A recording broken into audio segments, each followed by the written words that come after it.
زه دعوت ورکوم مولانا مفتی شفیع الله صاحب ته چې هغوی تاسو ته مخاطب شي د قرآن کریم د عظمت په حواله سره. مولانا مفتی شفیع الله صاحب.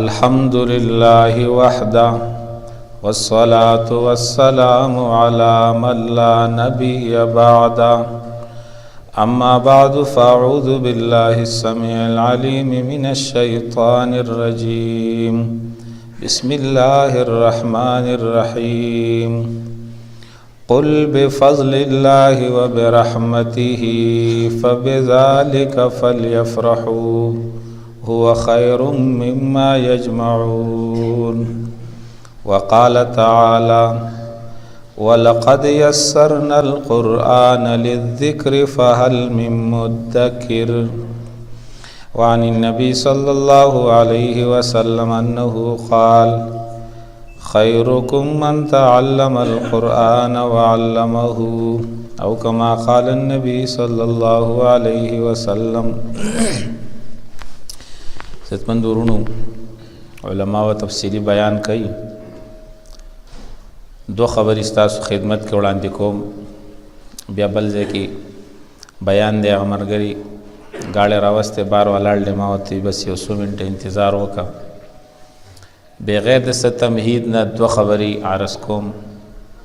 یو خدا چې دا کوم وړو قرآن ویلی دی ناظره ویل دا یا ترجمه کړله یا داسې پروګرامونه حفظ چا کړی چا علم کړی، دا پروګرامونه په دې بنیاد باندې منعقد کیږي چې موږ تاسو لا په دې خبره باندې خوشحالېدل پکار دي، د قرآن په لوستلو باندې، د قرآن په حفظ باندې، د قرآن په ناظره باندې، د دې په ترجمه. دا د الله یو فضل دی، د الله یو مهربانی ده، د الله یو ورکړه ده. په دې باندې موږ تاسو له شکر ایستل پکار دي.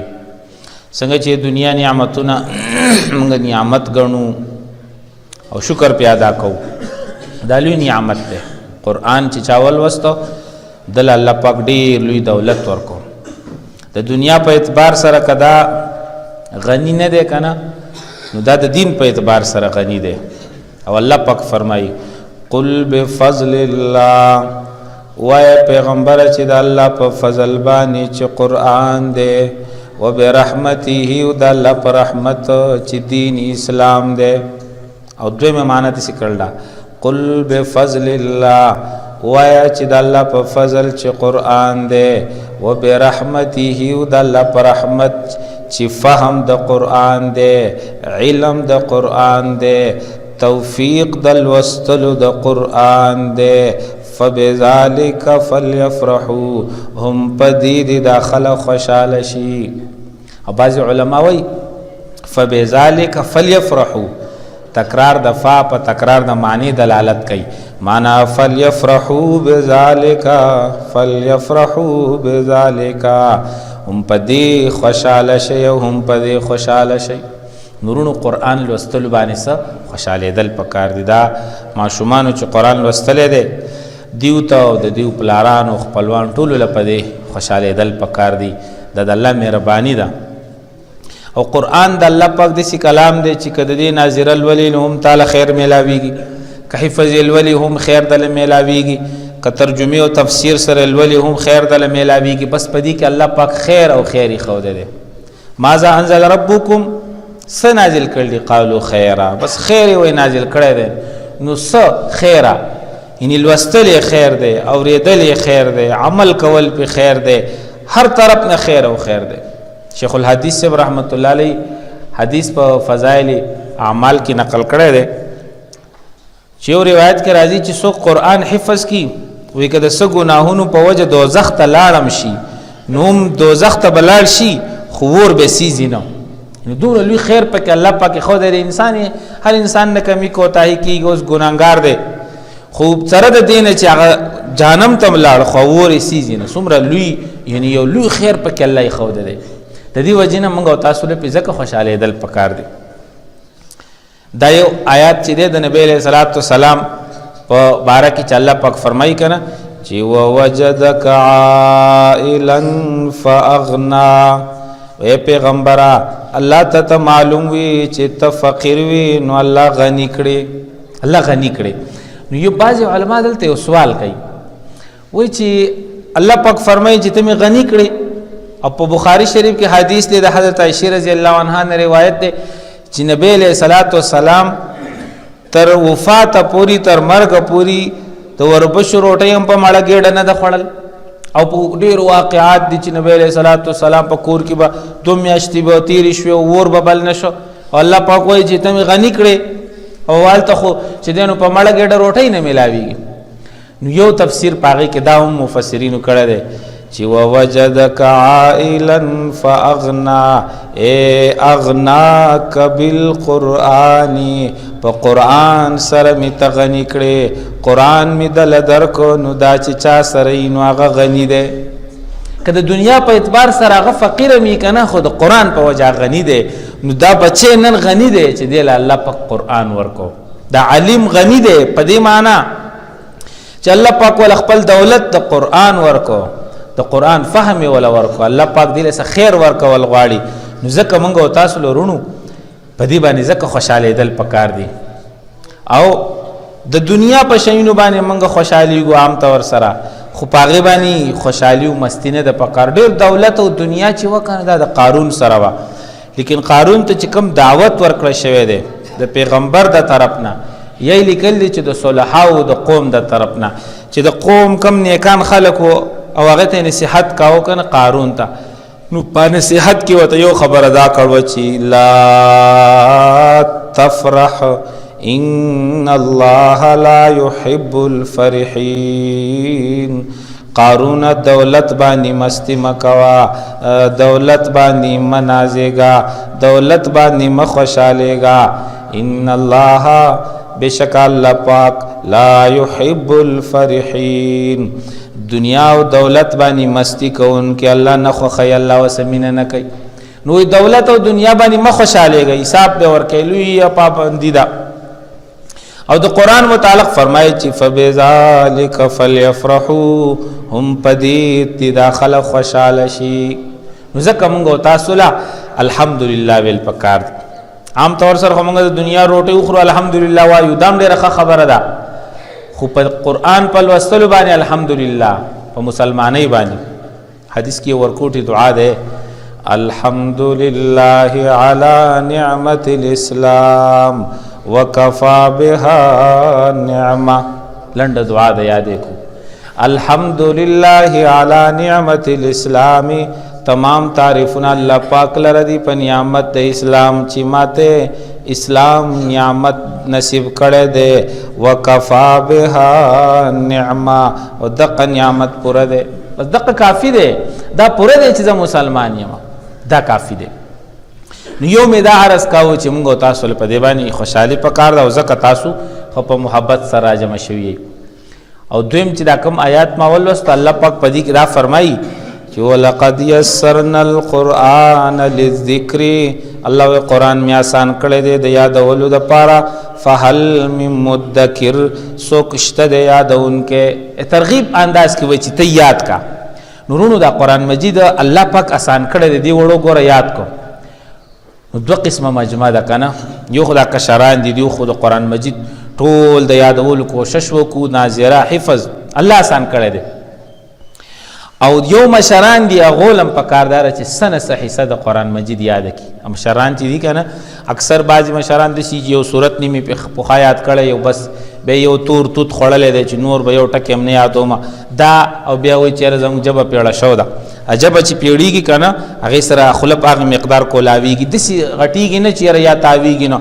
او د دنیا خبرو ته چا ونه ویل چې زما جبه پیړه ده، نه کنزلو ته هر سړی ښه په تجوید کې کنزل کولای شي. پښتانو خو پکې پی ایچ ډي کړل، هر حرف د خپل مخرج نه راوباسي، چا ونه ویل چې دا کنزل مې خولې نه راځي، زما جبه پیړه ده. قرآن ته پیړه ده، دا دوکه ده د شیطان. ولقد یسرنا القرآن، الله ما قرآن آسان کړی دی للذکر، د یاد دپاره. څوک شته دی یادونکي؟ معنی یادې کوي. مشران وروڼه نه دي، درخواست دا دی چې دوی هم سنه حصه د قرآن یاد کړي که نه. د عربۍ یو کهاوت دی وی ما لا یدرک کله لا یترک کله کم سیس چې ټول پټول حاصلول نشي نو ټول پټول پرې دم مچ بس استو ته شاکي ټول قران نشي یادول نو یو سپاره خو یادول شي کنه یو سپاره ته چا ویل چې په یو سپاره کې ثواب نشته د قران په یو حرف کې اجر او ثواب دی یو سپاره یاد کا شل سورتونه یاد کا زموږ تبلیغ والا مرګري اکثر سولور میاشتو لړ شي لس سورتونه یاد کی هغه بیا تور تو خوري چې نور په سن یاد ملګه د لس سورتونه خو په دې بنیاد ته ویل چې کم از کم یو مسلمان ته لس سورتونه نه یاد نو لس رکعات مونږ بسنګ کوي په یو رکعت کې خو یو سورت وي نو مقصد د مشرانو دا دی چې بیا پس بل یاد کا بیا پس بل یاد کا شل سورت یاد کا دیر شي یاد کا نو الله پاک آسان کړی دی ورونو ومنګ تاسو ته لګ اغه ته توجه اصل کې تاسو توجه د علماء چې دي په موقع راشي کنه نو دا تاسو د توجه د خراړې غواړي د قران ته د یاد اجدا کړی تا کو په قاعده په ترتیب سره نشي ویل نو په یاد باندې څه سورتونه شروع کا یاد کا سورۃ یاسین یاد کا سورۃ واقعہ یاد کا او دا نه چې دینو څه سورتونه یاد کا اخیری سپاره نو شروع کړه څه خو یاد کا کنه الله پاک آسان کړی دی نو تاسو توجه تراړې غواړو ایو لیونی ته چاوي چې لکه د روزي میاشته خورشي روزي نه نیسي لکه ویل پام شوی مو تندې کند ورځي بشل ونی سما نو تاسو ته موږ لک پام راړو چې دې تاسو پام شوی نه دی کړ تاسو ډیر سیادول شي او په هر انسان کې الله پاک یو استعداد خو ده او الله پاک فرمایي چې آسان کړی مې ده او دا آسانتیا یو ناشنا خبره ته کومه پر وړ کوم په تبلیغ کې یو کس می خواته ناسو د حلیه نه بس سي روغ رمټ انسان ښکارېدنو ما ته دعوت ورکاو څنګه چې تبلیغ والے بل دعوت ورکړي نو ما ته هغه په د لاس باندې ولیکل ما ته په د لاس ولیکل ویل میں بہرا ہوں میں آپ کی بات نہیں سنتا ویزه کون یم زستا خبره نه اورم نو بیا مې تاسو دې په اشارو سره خبرې کولې نو اسی مې وسه دلچسپي پیدا شو نو ما ته وی چې میں کچھ سنتا بھی نہیں اور کچھ کہہ بھی نہیں سکتا البتہ قرآن پڑھ سکتا ہوں حیران شو ما ته وی چې اورم هم نو او سو ویلم نشم خو قرآن لوستی شم ما لکه دا ناشنا خبره دنیا خبرې نشي کوله نو ما ته وی چې تم کچھ قرآن پڑھ کر سناو ما ته په لاس واپس ولیکل نو هغه پنجابی قاری خو ډېر بهترین تلفظ سره قرآن حفظ کړی وو یقین کوي یو رکو تلاوت وکړو شپې نا وخت ټیم مرکز کې ناسو د کې بعضی مرګرو دو اغل وستلو ما د سترګو نوخ کې بيدې او داسې په یو خسته انداز کې لوستو نو ما ته بیا په لاس باندې ولیکل میں تم کیا کرتے ہو ما ته جواب کې ولیکل میں حفظ کا کلاس چلاتا ہوں میں حفظ کلاس چلوما بیا ما ته وی چې وس دلته څنګه راغلی چې 4 مہینے کے لیے چھٹی لے کر آیا ہوں واپس اپنے کلاس میں جاؤں گا وہی نکل رہا تھا په لاس باندې سلور میں چھٹی تبلیغ راغلی بیا بزم خپل کلاس لا نو زه حیران شوم او د دې آیات دا آیات نو مخې ته شو چې الله ولقد یسرنا القرآن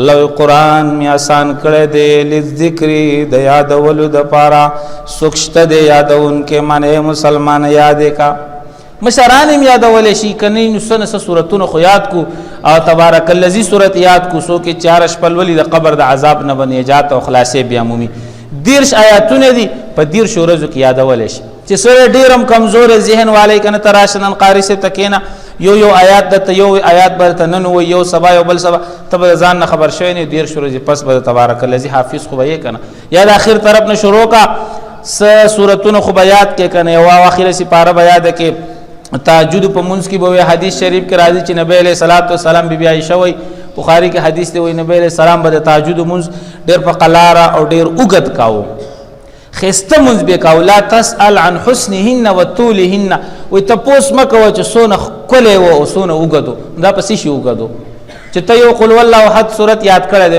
بیا که بار بار به ولولې خود دی باندې خموز نه وګت کیږي ته عما يتسالون والا سپاره ټول یاد کا دو درې سورتونه په مانځ کې ولولا یا چټول قران یاد کړی سورت بقره ولولا چې بیا تعالی د مونږ خوان راشي او ته د مونږ په وګدوالي پوي شي نو مونږ تاسو یاد کړی نه نو یو قل والله احد اکثر یاد کړی او غم زر زر وای ټک ټک پټ او مونږ د سی وکو هغه په خو خلکو گیت وایو علم تر کې پر کې شینچنه کې دو پراټي درز او غرب وس کښ په یو ساتي وز وس مونږ ختم شو خدای پاک وونه جنتون راکې ته چې دا خدای پاک ستا په کوټه کې ناس دی چې بس دا مونږ دی ول څنګه وکاو او بس وونه جنتون ته غواړي دا میا کلی خیرات دی چې پس خالص به اخري عارض میکاورونو دې ته لګه توجه وکم یاد کو او یو معنی دا دی ولقد یسرنا القرآن للذکر الله قرآن می آسان کړی دی د عبرت او نصیحت او د پناه غستو د پاره فهل من مدکر سوکشته دی په نو عبرت او نصیحت اخیستونکی.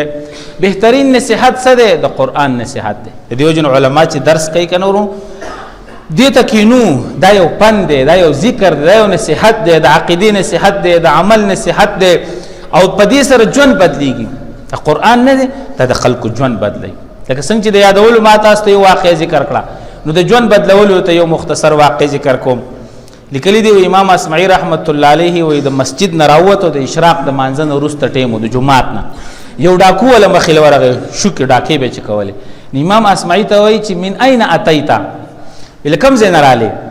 هغه ورته وایي من بیت الرحمن، د رحمان د کور نه رالم د جومات نه. هغه ډاکو ورته وایي ماذا كنت تصنع فی بیت الرحمن، وایي د رحمان په کور کې دې څه کول؟ امام اسمعی رحمت الله علیه د لغت لوی امام تیر شي. هغه ورته وایي كنت اقرأ کلام الرحمن، وایي د رحمان کلام مې لوستو. نو هغه ډاکو ورته وایي چې هغه بالکل جاهلو، عربو خو جاهلو. نو هغه ورته وایي چې اول الرحمن کلام یقرأه الناس، د رحمان داسې کلام هم شته چې خلک یې لولي. امام اسمعی ورته وایي او کنه د رحمان کلام تا نه دی اورېدلی، خو ډېر ښایسته کلام دی. نو هغه ډاکو ورته وایي چې ما ته هم صحیح څه واوروه. نو امام اسمعی رحمت الله علیه ورته سورة زاریات شروع کړو، وزاریات ذرون. دی آیات ته چې ورسېد هغه په معنا پوهېدو چې وفي السماء رزقکم وما توعدون. الله وایي چې ستاسو رزق په اسمان کې دی او دا څه وعدې چې رسه کېږي دا د برې نه پوره کېږي. نو هغه ډاکو ته وایي چې او رزقنا فی السماء، زمونږ رزق په اسمان کې دی. امام اسمعی ورته یو کنه ویل ته کوم ځای ګڼې؟ په دې آیات سره هغه دونه عبرت واخیسته، پن اخیستو. خبره کوم ژوند یې بدل کو، توبې د ډاکو نه ویسته، وایي چې رزق په اسمان کې دی نو زه ډاکې او شوکې سله کومه او زه خلک ولې لوټ کومه. او دونې دا ژوند د قرآن په اورېدو بدل شو، توبه ویسته، نیک انسان جوړ شو، صالح متقی جوړ شو. امام اسمعی رحمت الله علیه وایي څه وخت پس زه حرم ته تللی وم، حج له یا عمرې په سفر. په مسجد حرم کې د بیت الله خاتم یو سړی ولید، نحیف، داسې کمزور او د عبادت اثرات په مخ باندې ښکارېدو. وی ما ته وایي چې عرفتنی، زه دې وپېژاندم؟ امام اسمعی وایي ما خو ونه پېژاندې. وی ما ته وایي چې زه هغه وم که نه تا چې کلام الرحمن ما ته اورولې او د رحمان خبرې او ما د ډاکو نه توبه ایستلو او د الله کور ته راغلی یم، د الله حج له یا عمرې له. امام اسمعی ته ویل، هغه ته رایاد شو. امام اسمعی ته وایي چې هغه تا چې ما ته د رحمان کلام اورولې و، هغې چې کم خوند کړی و، هغې کې چې کم لذت و، ما ته بیا د رحمان کلام واوروه. نو اتفاقا ورته امام اسمعی رحمت الله علیه بیا سورة زاریات شروع کو. او چې دی آیات ته ورسېد وفي السماء رزقکم وما توعدون، یو آیات پسې بل ولوستو. مخکې الله فرمایي فورب السماء والارض انه لحق مثل ما انکم تنطقون. څه فرمایي؟ وایي په رب د اسمان او د ځمکې مې د قسم وي. الله فرمایي چې دا څه مخکې ذکر شو، دا مضمون یا د قیامت دا تذکره یا دا ټول قرآن دا حق دی څنګه چې تاسو خبرې کوئ. قسم یې وخوړو. نو دا کس وایي هغه وخت کې چې ډاکو اوس نیک انسان دی، وایي من اغضب الجلیل حتی اقسم، من اغضب الجلیل حتی اقسم، من اغضب الجلیل حتی اقسم. درې ځلې دا خبره وکړه چې هغه لوی رب چا غوسه کړی دی چا قسم خوري، هغه لوی رب چا غوسه کړی دی چا قسم خوري، هغه لوی رب چا غوسه کړی دی چا قسم خوري. وخر میتا، دا خبره وکړه او را پریوت او مړ شو. حرم کې د الله د کور خواته نو ژوند هم بدل شو، د قرآن په اورېدو باندې د هغه د دنیا نه هم رخصت شو، دی په دونه اثر وکړو. نو عزتمندو د عبرت اخیستو دپاره قرآن دی. ولقد یسرنا القرآن للذکر، الله قرآن می آسان کړی دی د عبرت او د پند اخیستو دپاره. نو فهل من مدکر، څوک نصیحت اخیستونکی شته دی؟ معنی نصیحت تی نه والی. نو عزتمندو د یادولو دپاره آسان دی، په خپلو بچو باندې یاد کو، په خپل یاد کو. سنه صحیح څه یاد کو، ټول نشو یادولی. تبلیغ والا مرګري وایي څوک چې یو آیات د قرآن شریف زده کړي دا حدیث دی، موږ په شپږو نمبرو کې هر سهار زوتو. نو 100 رکعاتو نفلو نه غوره دی. ماسې زوتول خو نه دي که نورونو عمل پې کول دي. معنی دا چې 100 رکعاته خو ډېر ګران دي، خو راشي یو آیات ته نن کښېنه، یو آیات نن زده که د 100 رکعاتو نفلو نه زیات ثواب دی وشه، یو سبا زده که یو بل سبا کرته کرته ډېر سبا یاد کې. نو دا د یادولو او د پند او د نصیحت دپاره قرآن آسان دی. د دې وجه نه چې کوم ځای علما درس کوي که نه هلته کینو 10 منټه 20 منټه نیمه ګنټه. موږ او تاسو ولې د درسونو د قرآن نه مستغني یو چې علما په مساجدو کې درسونه کوي او موږ او تاسو چې دی نو هغې نه غافل یو. د قرآن نه بل بهترین نصیحت شته. قرآن نه علاوه خو به ته څه قصه واورې، یا به صحیح یا به ضعیفه یا به غلطه، هغې سره ژوند نه بدلیږي. د قرآن په درس ته په کېناستو سره ژوند بدلیږي. الله وایي ما آسان کړی دی ستا لکه د امام اسمعي دا واقع مې ذکر کړه، د یو آیات په اورېدو د انسان ژوند بدل شو. په زرګونو واقعات دي په تاریخ کې چې د قرآن په اورېدو سره څنګه عبرت خلکو حاصل کړی دی. د دې وجې نه د درسونو هم اهتمام وکړو، په خپله هم څه نه څه حصه د قرآن مجید یاد کړو. وایي چې د چا په زړه کې د قرآن مجید هېڅ څه حصه هم محفوظه نه وي، کل بیت الخریب وایي دا وران کنډر دی، دا خپل زړه څه کړو آباد کو او آبادی کی په قرآن سره. صفا په حدیث کی دعا ده اللهم اجعل القرآن ربيع قلوبنا، یا الله قرآن زمونږ د زړونو په سرلی وګرځوه، مانه زما په زړه کې ربه په قرآن سره بهار راوله. نو خپل زړه په قرآن سره په سرلی پکې راولو او په خپلو بچو یاد کو او د درس د قرآن کې د ناستې اهتمام وکړو چې په ژوند کې مو انقلاب راشي. الله پاک دې تاسو ته د عمل توفیق راکړي. واخر دعوانا ان الحمد لله رب العالمین.